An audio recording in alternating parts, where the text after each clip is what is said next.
चलिए बढ़ते हैं आगे। लहरा दो तिरंगा। टी20 वर्ल्ड कप का खिताबी मुकाबला आज है और दक्षिण अफ्रीका से भारत की सीधी भिड़ंत होगी। टी20 वर्ल्ड कप में 10 साल बाद भारत फाइनल में पहुंचा है। 2014 में श्रीलंका ने भारत को हराया था, जबकि 2007 में भारत ने पहली और अंतिम बार जीत दर्ज की थी, यानी कप जीता था। और ऐसे में 17 साल बाद चैंपियन बनने की एक उम्मीद जगी है भारत के फाइनल में पहुंचने के साथ ही। और इन दोनों संस्करण में महेंद्र सिंह धोनी कप्तान रहे थे। अब रोहित शर्मा एंड टीम लगाएगी कप के लिए पूरा जोर।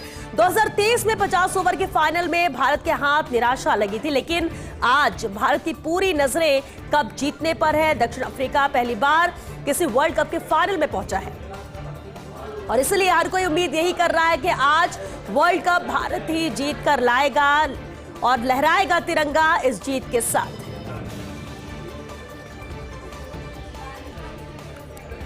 तो विजयी भव, एक बार फिर कप के नजदीक भारत है। टी20 वर्ल्ड कप का फाइनल मुकाबला आज होने जा रहा है। कुछ देर बाद ये मुकाबला शुरू हो जाएगा। दक्षिण अफ्रीका के खिलाफ खिताबी मुकाबला ये होगा और आज रात को 8 बजे से बारबाडोस में ये मुकाबला खेला जाएगा। सेमीफाइनल में इंग्लैंड को मात देकर भारत फाइनल में पहुंचा है। इस टूर्नामेंट में भारत और दक्षिण अफ्रीका दो ही टीम अभी तक अपराजित हैं।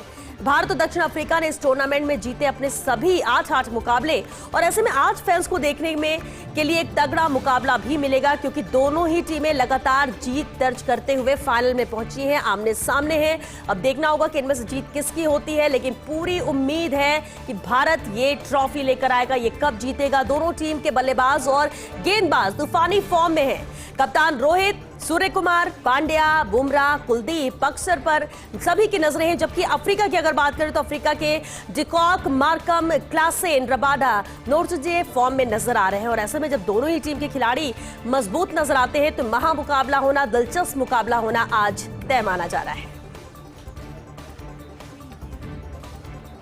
मुख्यमंत्री भजनलाल शर्मा ने मंजूरी दी है। स्वामी विवेकानंद मॉडल स्कूलों में प्राइमरी स्तर की कक्षाओं का संचालन होगा। स्कूल भवन है तैयार, अब होगा उपयोग। राज्य सरकार ने राशन और अध्यापकों के पद को इसे लेकर मंजूरी दी है। प्राइमरी स्तर की कक्षाओं के संचालन के लिए करीब 10 करोड़ का वित्तीय प्रावधान है। अध्यापन कार्य के लिए तृतीय श्रेणी अध्यापक के 3 अतिरिक्त पद प्रति विद्यालय के प्रस्ताव को भी मंजूरी है। शिक्षा विभाग में कार्यरत अध्यापकों की साक्षात्कार के माध्यम से प्रतिनियुक्ति की जाएगी। तो इसे लेकर मुख्यमंत्री भजनलाल शर्मा ने मंजूरी दे दी है।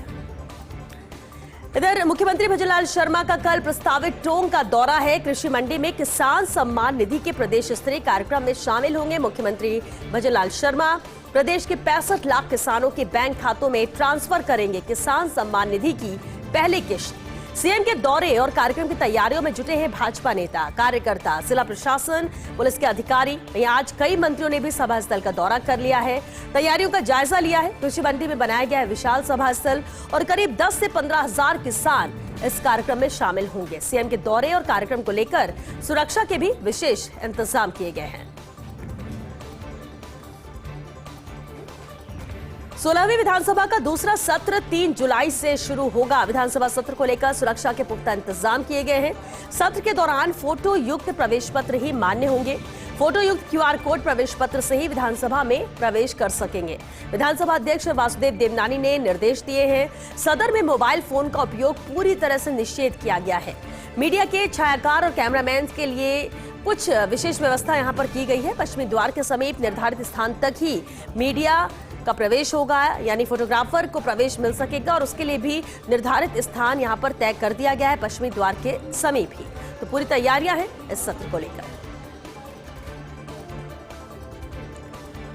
बंगाल हिंसा मामलों की समिति ने जेपी नड्डा को सौंपी है रिपोर्ट। जेपी नड्डा को सौंपी है रिपोर्ट में बीजेपी कमेटी का आरोप है और रिपोर्ट में लिखा गया है कि ममता के शासन में बंगाल मिनी पाकिस्तान बन गया है।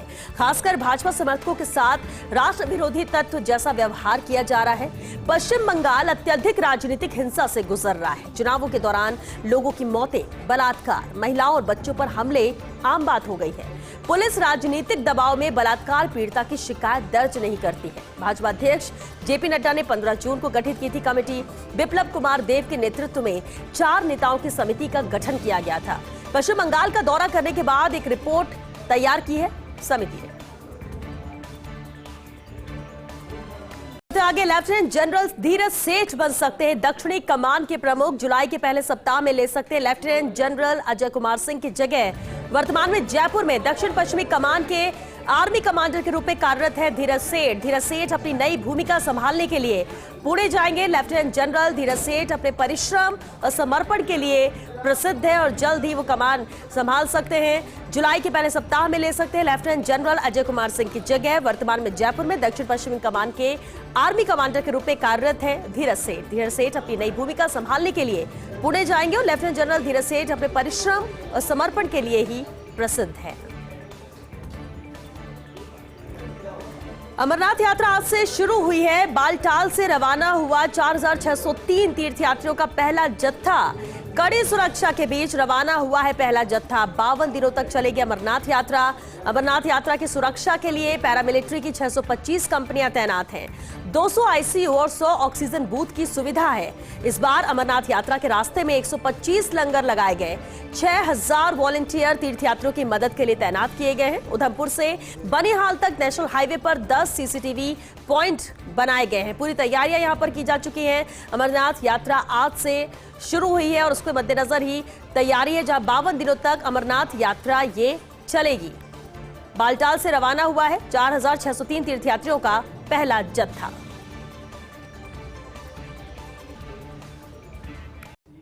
जयपुर मेट्रो के दूसरे फेज को लेकर इस वक्त ये बड़ी खबर आ रही है। सीतापुरा से दिल्ली अजमेर बाईपास तक मेट्रो चलाने की कवायद है। विद्याधर नगर होते हुए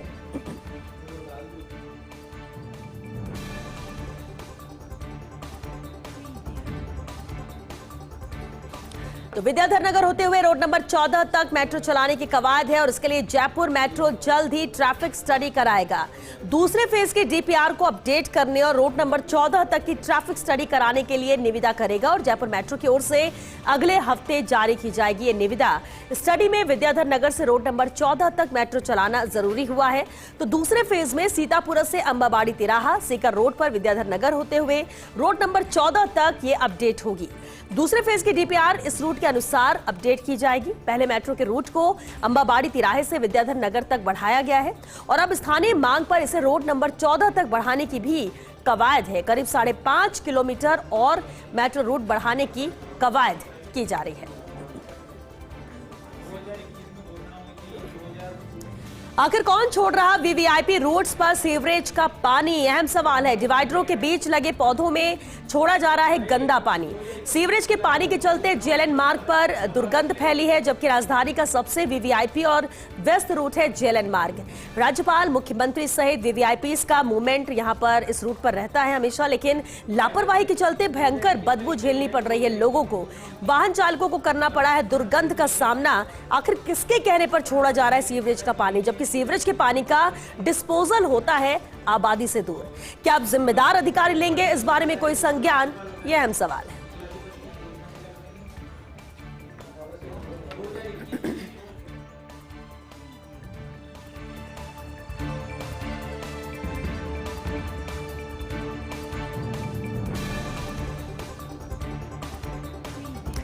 इधर प्रदेश के टाइगर रिजर्व्स में रहेगा मॉनसून ब्रेक। ऐसे में आज और कल रणथंभौर में पर्यटकों की भरमार रहेगी। 1 जुलाई से बंद हो जाएंगे प्रदेश के रणथंभौर, सरिस्का, टाइगर पार्क। सरिस्का रणथंभौर में बंद हो जाएगी पर्यटन गतिविधियां भी। 1 जुलाई से 30 सितंबर तक दोनों टाइगर पार्क बंद रहेंगे। हालांकि इस दौरान रणथंभौर सरिस्का का बफर खुला रहेगा।